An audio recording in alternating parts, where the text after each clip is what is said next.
Om. Namaste and welcome all to the spiritual learning session of today. Let's sit down straight, close the eyes gently, bring the mind to focus, body totally relaxed from head to toe. Deep inhale and exhale, and while exhaling, we are going to chant Om, the universal sound, the main name of Eeshvar.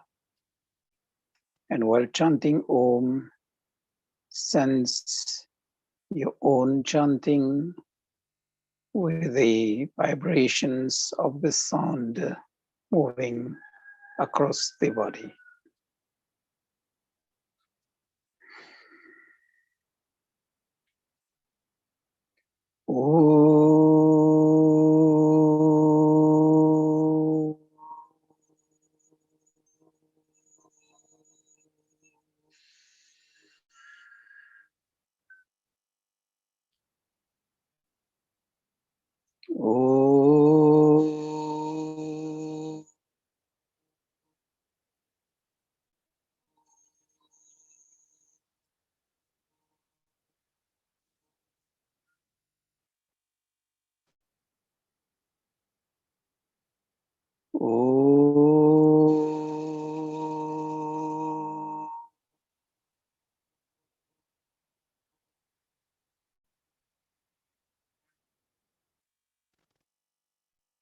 Mantra part.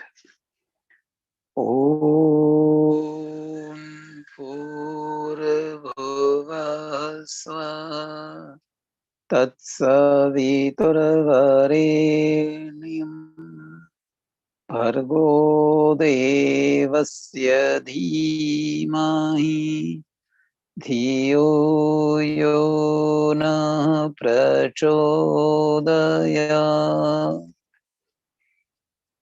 Om Vishwani Deva Savitar Duritani Parasava Yad Bhadram Tanna Asava.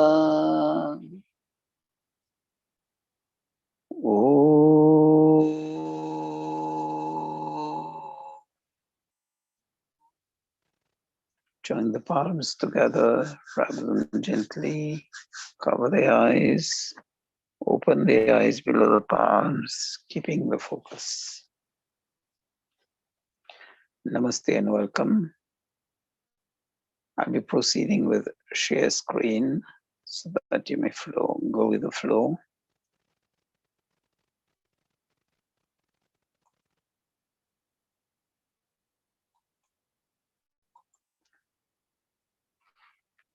So today's topic would be Satya ki paanch kasautiyan, the 5 tests of truth.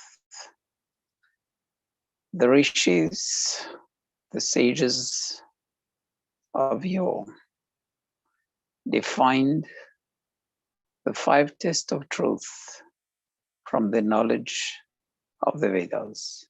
It's no new theory, but if we go within the concept of the 2 mantras which I chanted, the first one, Gayatri mantra, we are praying to Eeshvar, God, to enlighten our mind. And the enlightened mind does 3 things. It enables us to know or to make the difference between truth and untruth, satya, asatya, ko janna. Then dharma, adharma, dharma or adharma ko janna. Then the third is kartavya and akartavya. Know kartavya, your duties and responsibilities, and assert ourselves on our duties and responsibilities. And shan, akartavya, reject vikarma, opposite karma, or akarma, negligence, recklessness. That is doing nothing. Human life is made to be a life of action, and action have to be on the path of dharma. And one of the principles of dharma is satya, which is truth. So the 5 tests of truth.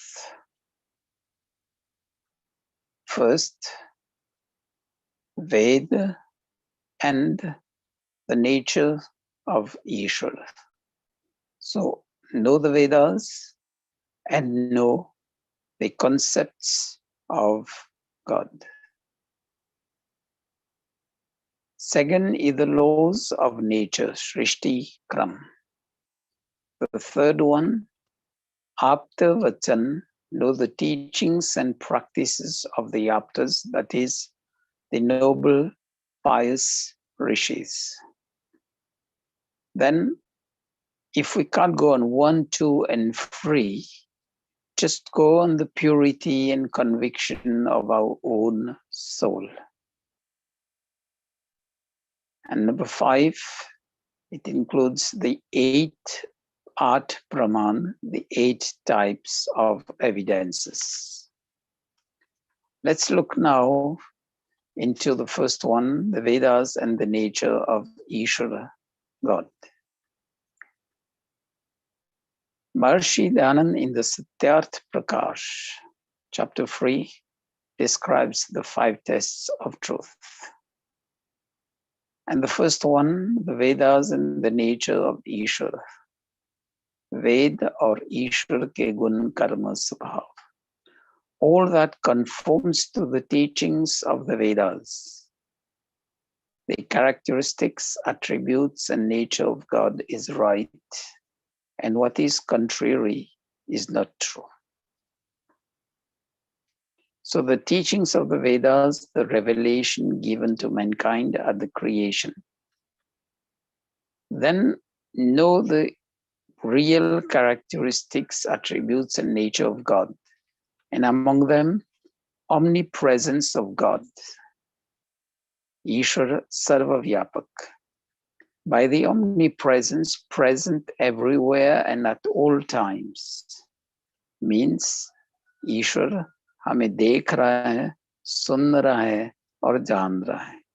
So if Eeshvara is watching upon us, as we say, 24 hours a day, 7 days a week, and 365 days a year, when we know that, and we know Eeshvara as Sarvajya, knowledgeable of all the karmas that we are doing at the level of the thoughts, at the level of our words, at the level of physical actions, then we know we have to be careful, because Eeshvara is Nyayakari.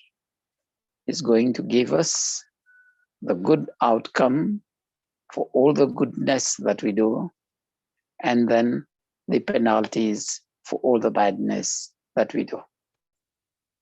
So if we know that, I don't say we know the 20,000, nearly 400 mantras of the Vedas, but at least in the broad lines, the teachings of the Vedas, in the broad lines, the concept of God, and knowing those will always be on the path of truth.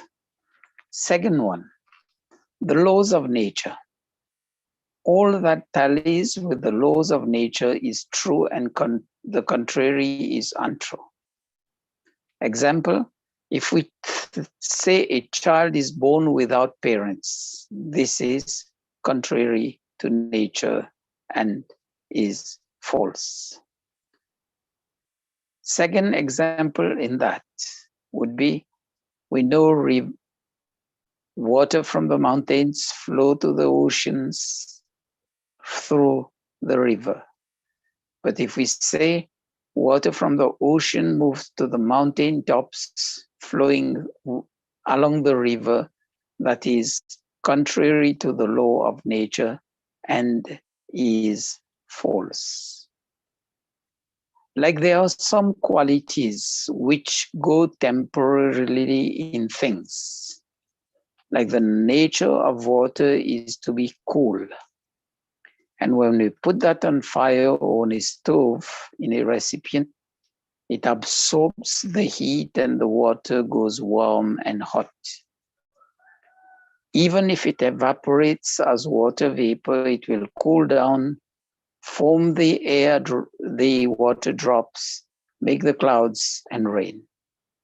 So this is the nature of water. If we say water is hot, that is only temporary. The true nature of water is cool. Likewise, the true nature of fire is heat. So these are the laws of nature, and if once we learn to recognize that, and it is generally referred to the science, the knowledge in nature is probably the fifth of the Vedas.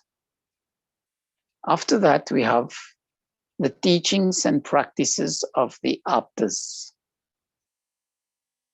which go in line with Vedas and the nature of Eeshvar, which flows also in the line of the laws of nature. And who are the aaptas? They are the rishis, the Vedic sages, seers who've been pious, truthful, unbiased, learned men and women. And learned men, sages, are called rishis, and women, rishikas. And we find in the Ved Bhashya at least 14 rishikas unfolding the knowledge of the mantras. And the teachings of the aaptas, as we see in the Upanishads, the darshan shastras, the upangs, the Brahman granthas, the smritis, and the most famous of them, Manusmriti, Chanakyaniti. And even if we look into the Valmiki Ramayana and the Vyas Mahabharat, it's all conforming to the teachings of the Vedas, to the laws of nature, nothing against that. So these are sources to know the nature of truth. Then the purity and conviction of one's soul. That requires some practice of yoga. And in that, learning to silence, put a halt to the mental and emotional fluctuations in our mind and hearts. Once we reduce ourselves to silence, we'll be able to recognize the guiding principles of conduct. That is, what is good for us is good for the world, and what is painful to us is painful to others. So it goes, our soul guides us to do unto others what we would like others to do unto us. And that is one simple definition of knowing truth or knowing dharma. जैसे आत्मा में प्रिय होता है, वैसे ही व्यवहार दूसरों के प्रति करना.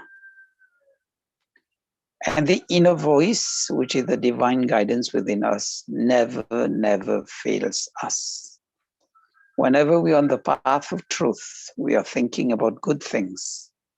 It's the feeling of joy, enthusiasm, motivation to go ahead from within. And when we are on the wrong path, there we have the feeling of shame, fear, and doubt. So if we go on as per the guidance, the conviction of our soul will always be on the path of purity, and there starts purity of mind, body, and spirit. Then the fifth one is the Praman, the 8 type of evidences. Pratyaksha Praman, which is direct cognizance, direct knowledge. Anumaana Praman, which is inference, that is deduction, learning from past events to come to the right conclusion in present circumstances. Then there's Upamaana, analogy, Shabda Praman, which is word or testimony of truthful persons. Then there's Itihaas, history, Arthaapatti, conclusive deduction, Sambhava, possibilities, and Abhaava, the absence or negation. We'll look into each of them.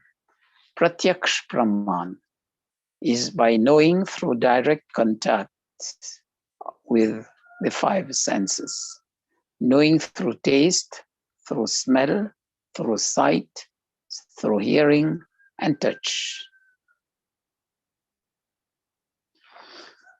That sense, the knowledge we've acquired, like food is sweet, salty, pungent, bitter, etc. Whether the odor is pleasant or is foul, whether the sight is pleasing or it hurts the eyes, whether what we are hearing is pleasing to the eyes, puts us in silence, in peace, or does it disturb us? And it's the same with touch. So this is direct cognizance. And the senses never fail us. Because if we touch at something which is hard, we'll feel it hard, and something which is soft, it's soft. If something tastes sweet, we can't say it's salty unless we are adamant on falsehood. And the mind, the organ, synchronize, and the organs synchronize with the senses, and the soul with the mind. The second one, Pratyaksha, one example is when we are eating, we know the taste of food, we know the flavors of the food, we know the colors of the food. Like listening, when we are listening to sweet music, soft music, we feel peace. And when the sound is too loud, deafening, then it hurts. So it's all like this. Then Anumaana Praman is the logical conclusion following direct previous experiences. Like we've seen fire in the past, and the fire, we've seen smoke emitting from the fire. Next time, if from a distance we see smoke, we know that there is a fire there.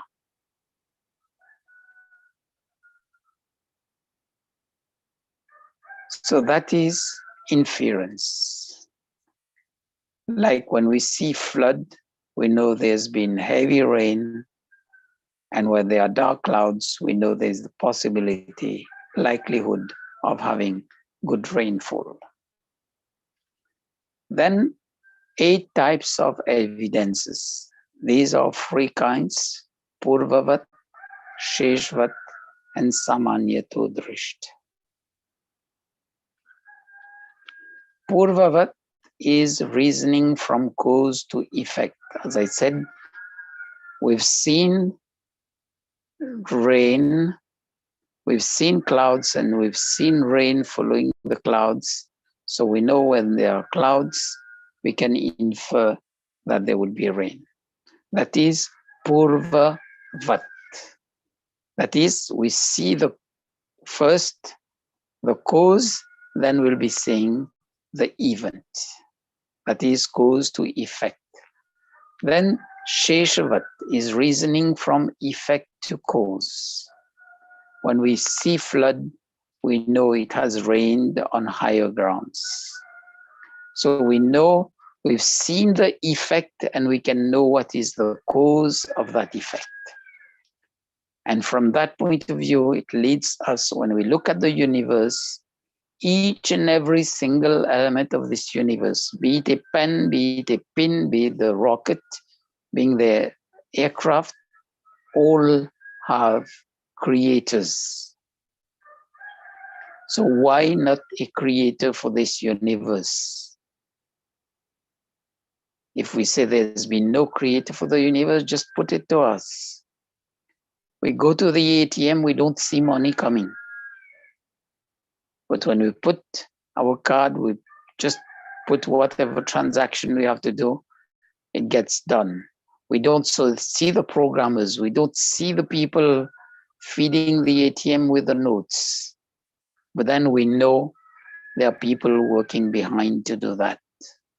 So we see the effect, we know the cause behind those effects. Then the third one is samanya trudrisht, inference from known data, and there's no relationship of cause and effect, but similarity between the two. An example, I have a car, and next time I see my car in a parking somewhere else, I know that someone has moved my car from place A to B. Even though I've not driven my car, probably it's a friend or a relative who has taken the key, who has the key and has moved that, or probably it's stolen. Then, like we see people at certain places, then we see them at their office working. We know there's been movement from one place to the other. That is samanyato drisht. That is the third type of inference. If we go on that, then we'll be able to find the truth.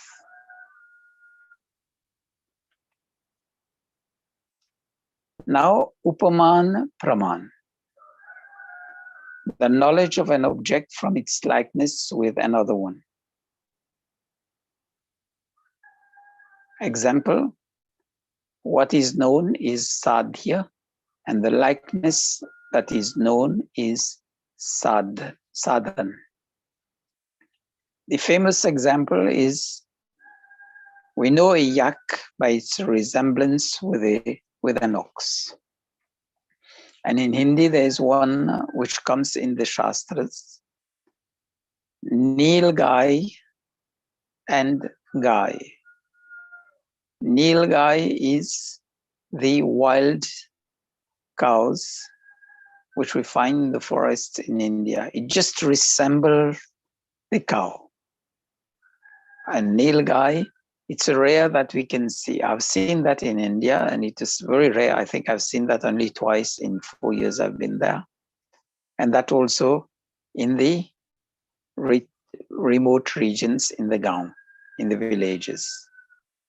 So if we have to explain what is Nilgai to somebody who has never seen that, we make the reference with the normal cow. Now, if we want to make an analogy, people who've never seen the donkey, we can make a very remote reference to the horse. But then we'll say that it's idle, it's not as energetic as the horse. So these are comparisons which leads us to understand the first subject, what is to be known, the sadhya. We use the example as sadhan to know what is to be known. The next one, this is the picture of the yak and the ox. They resemble each other. There's a very close resemblance, but there are also differences. They are not the same. Then the fourth one is Shabda praman, the word or testimony of truthful people. Unfortunately, in the court of laws, it's not always like that, because people always come and under oath, they also tell lies. So if we look at it, the Arsh Granthas, the Shabda Praman first is the Vedas, then we have the Arsh Granthas. The teachings and writings of aaptas, scholars well versed in sciences, philosophies, physical and spiritual realms, who are virtuous, truthful, active, free from passions, desires, biased, and they go on the basis of Atmavat Vyohar, mitrasya chakshusha samikshamahe. Look at all as friends in soul. And they are also serving selflessly to benefit the whole world by sharing their knowledge and their life experiences. One example would be probably the elderly and knowledgeable persons around us, always guiding us to be truthful in life, always guiding us to the principles of truth in thoughts, in words, and in actions, which we know as Vishwe Deva within the Ved mantras. Then we have Itihaas, history, the true history of a country's civilization and culture. We have the authentic biography of people. And within the Hindu Vedic philosophy, we have the Maharshi Valmiki Ramayana and the Maharshi Vyas Mahabharata. Within those two epics, Itihaas, there's one common reference of the Varnara as monkeys. But look at them, they were able, if we see monkeys, they can't stay quiet for one single moment. But they were learned scholars in the Vedas. So just put the question, where did they learn the Vedas, or is there any Gurukul for monkeys? And who are their teachers? They were also able to fighters going on the path of logic. So who taught them that if they were monkeys? In the current world, we don't find monkeys going to school, not speaking human language. So from that, if we go on the inference, we go to truth, we'll find that they were human beings living in as forest dwellers, vano mein rehne wale nar, and they were vanar. And the misinterpretation of words from the Vedas, from the Upanishads, from the Shastras have led people on so many wrong concepts in daily life, unfortunately. But if we go on the basis of the Praman, we go on the true history and we analyze, just as we do the analysis in learning of literature, we'll be able to know where we stand. Then the next one is Arthaapatti, the conclusion from a statement of fact. There can be no effect without a cause, just as there can be no rain without clouds. Arthaapatti, in other words. So that is also conclusive deduction. Like when somebody is hungry, he can only satiate his hunger by food. We can't just say food, food, food, food, and his stomach will be full. It has to be food in the physical form. That's why when we pray with no action, it leads to almost nowhere. There are very minimal benefits. The benefit of chanting the mantras, getting some moments of silence, but without efforts, we won't realize the objective of the prayers. It's just like the person who is hungry, who doesn't put the effort to take the food from the plate and put it into his mouth, and he just chants food, food, food. What will happen? The food will stay in the plate and he won't be able to satisfy his hunger. So that is Arthaapatti. Then the next one is Sambhava. Sambhava is whether that is possible. And this goes mainly according to the laws of nature. Like if I say stones floating on water, that is not possible. If I say the horns on the head of a human being, that's not also possible. But if I say water flowing from the mountain top to the lower grounds, that is possible. The reverse is false. So if we go according to what are the possibilities, and nature teaches us so many things about possibilities. So possibility is another form of evidence. And the last one is Abhaava. Abhaava is the absence, the negation. If we take from like this, we are told to look for a horse in the shed and it's not there. We know we can find it in the nearby, in the surroundings. That is one way of Abhaava. But the other way of Abhaava is to know that things don't exist. As if we go on the examples I gave on Sambhava, stones don't float on water, but a piece of wood would do. So we know wood floats on water, and if you're given a piece of wood, we know we can use it as a surfboard to cross waters. It depends on the size and whether it can hold our weight also. But usually this is how inventions also came. People started making ships by knowing things float, and they started conceiving the size, etc. See people doing surfing on sea waves.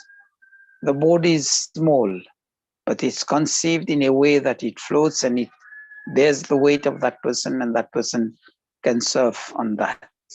So these are possibilities. But if he takes a piece of stone and tries to surf on that, definitely the stone will sink, and he'll also be drowned if he doesn't know how to swim. So this is Abhaava. And these 8 types of evidences, along with the 4 other tests of truth, which makes the 8 types of truth, it allows us to know the objects. Because when we know the characteristics of things, we can know the object. Like if something is sweet, we know there's sugar in it, it has been sweetened. It can be sweetening by other things also. When we know something is pungent, we know there's been chili added to that or other substances which makes the pungent smell. And in the terms of the Shastras, it says, Guni gun se jane jate.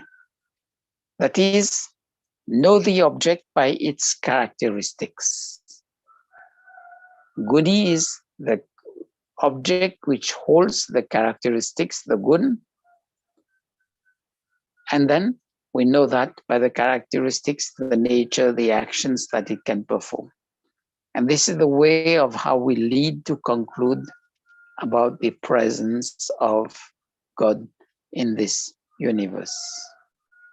It's not only about God, it's also about things probably which we can't see, but we can perceive by the other senses. Like, for example, we can't see wind, but we can feel it when it's blowing across our skin. We can feel if it's cold, we can feel the cold breeze. And if it's hot, we can see the hot breeze. And that's one way to know whether it's hot or cold in the atmosphere. It's one way also. When we touch water, we know whether it's cold, whether it's tepid, whether it's hot, because we can't see the heat there or the absence of heat, which is cold. Likewise, when we see somebody, we can perceive the person, whether he's good or bad, through his characteristics, his behavior, his actions, his way of doing things, and his nature, his temperament, that is, especially under adverse situations, how that person is reacting. That reveals his nature. So guni gun se jane jate hain. And this is how many inventions came into being in the present day world. Like if we look at penicillin, Alexander Fleming, he was a doctor himself. He got some injury which was not curing, and at last he was fed up. So he saw a piece of bread with mold on that. He said, let me try it, and he got cured. Then he went to look into the details of what is there in the mold to be able to cure me. So he discovered penicillin. Penicillin already existed, but he went on the discovery of that. So guni gun se jane jate. So many things in this world were discovered, like gravity was always there. Newton was sitting under the tree having his tea with his family and saw the apple falling from the tree. And he went to look into what causes the apple to fall from up to down. Then he concluded about gravity. So this is one way which leads us to be truthful in life. The 5 tests of truth are there as Praman. It leads to the realization on the spiritual path of the Atma, soul, within the body. To those who say the soul is not real, just tell them what is it that leaves the body, and the body now is just not moving. It can't even stand up or sit. It just falls and flat on the ground. Then no matter. Matter serves this body till we are living. And after that, once the soul has left the body, matter has no relationship because the body itself is matter. Then know God as the creator, generator, the sustainer, operator, and at the end will be the dissolver of this universe. Know God as the giver of the knowledge of the Vedas, or the giver of knowledge in terms of the physical sciences in the universe. And know God as the ultimate karma phal pradata.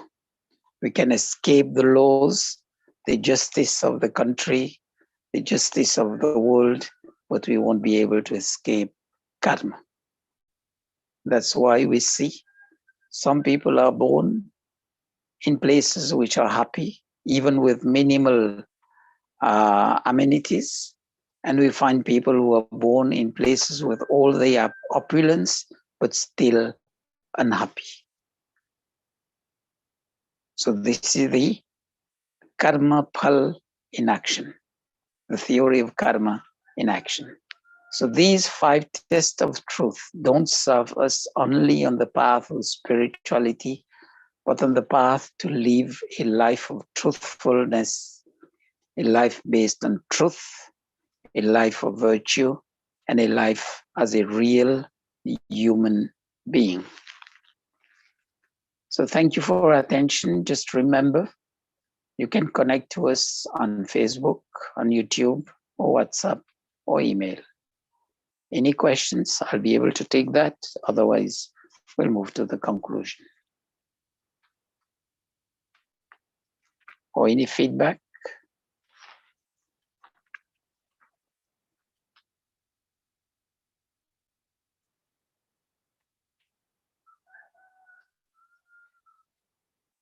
You just have to unmute yourself.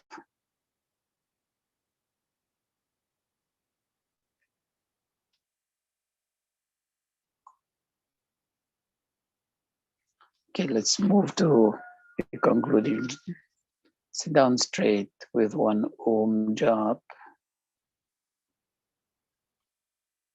Om.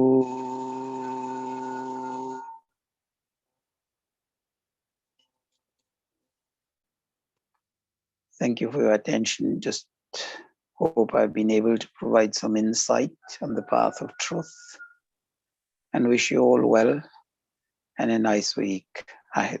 Thank you. Dhanyavad. Namaste. Thank you, Dhanyavad Acharya ji.